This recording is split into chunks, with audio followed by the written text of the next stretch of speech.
Okay. Huyu ni mdau wangu ambaye yuko hapa. Anauliza, dokta, nifanyaje ili niache kujichua?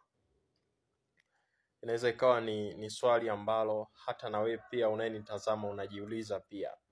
Au wewe unayenitazama pia unapitia changamoto hii. Sasa nini cha kufanya hapa? Cha kwanza huwa ninashauri. Inatakiwa cha kwanza uchukie hichi kitendo. Ukione kabisa kwamba hichi ni kitendo ambacho hakina faida kwako. Yaani hiyo ni hatua ya kwanza ya kuweza kuacha kujichua au kuacha punyeto. Chukia hichi kitendo na ukione kabisa kwamba hichi ni kitu ambacho ni hasara kwangu. Utakapochukia, sehemu ya pili ni kuwa tayari sasa kuweza kufanya mabadiliko. Utayari ni jambo kubwa sana.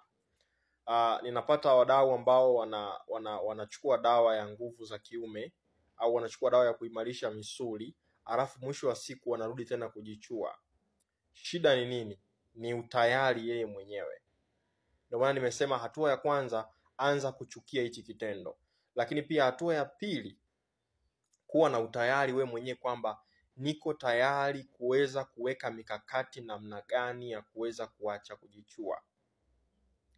Sehemu ya tatu, nini kifanyike?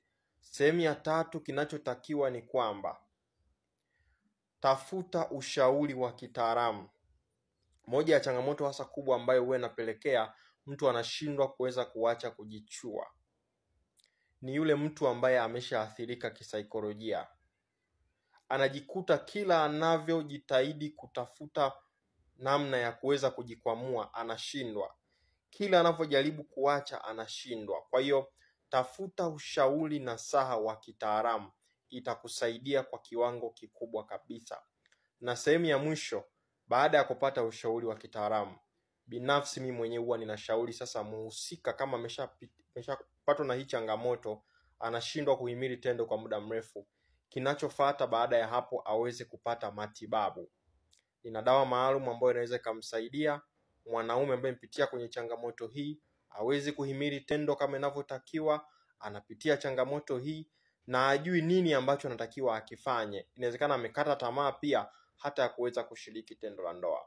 Kwa hiyo nitaomba tuwasiliane. Kwa wewe mwanaume ambaye unahitaji kuweza kutafuta kupata tiba, fuata hizo hatua nilizokuambia, lakini hatua ya mwisho ni kuweza kupata matibabu. Karibu sana.